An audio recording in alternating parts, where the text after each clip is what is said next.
Hello everyone, village daily blog with Lakshmi চ্যানেলে সবাইকে welcome. আজকে তো আমরা চলে গেছিলাম বাগানে, আর এই দেখো আমাদের কুমড়ো বাগানটা দেখাই। দেখো কুমড়ো বাগানে গিয়ে তো আমি পুরো অবাক। এখানে দেখতে পেলাম স্ট্রবেরি। এই দেখো এই স্ট্রবেরিগুলো তুলে নিচ্ছি।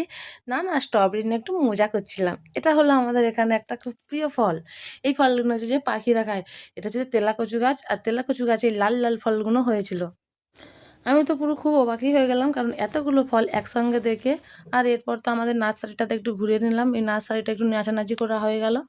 নার্সারিতে অনেক গাছ আছে, কিন্তু এই গরমের জন্য গাছগুলোকে রোজ জল দিতে আসতে হচ্ছে, তাই আজকে গেছিলাম জল দিতে। আর আমি তো এই ফলগুলো নিয়ে যাচ্ছি আমার বেবির জন্যে, বেবিকে দেবো, দেখি ও কেমন করে। কারণ এর আগে কোনোদিন এরা তো লাল ফল কোনোদিন চোখে দেখেই নি। ও তো এখন নারকেল গাছের কাছে রিল্যাক্স করছে। আর এবার আমি গিয়ে ওকে দেবো এই ফলগুলো। গরমে তো বাগানে যাওয়ার একটু আনন্দটা আলাদা। ও তো ফলগুলো দেখে পুরো ভীষণ খুশি হয়েছে, কারণ এর আগে কোনোদিন দেখেনি ফলগুলো। তোমরা কি কেউ দেখেছো এই ফলটা? যদি দেখো একটা লাইক করে জানাবেন অবশ্যই। আর এই ফলগুলো কখনো রান্না করে খাওয়া যায় না, কারণ এটা খুব তেতো হয়। আর এই পাতাটা খাওয়া যায় অবশ্যই। আর এই লাল ফলগুলোর কালারটা এতটা সুন্দর দেখতে, কি আর বলবো, পুরো স্ট্রবেরি কালারের, দেখো একবার। আর প্রকৃতির যেহেতু ন্যাচারাল জিনিস, সেহেতু এর কালারটা ভীষণ সুন্দর, ভীষণ সুন্দর। কাছ থেকে না দেখলে বুঝতে পারবেন না আপনারা। চলো দেখা হচ্ছে অন্য একটা ভিডিও। টাটা, ততক্ষণ ভালো থাকবেন, বাই।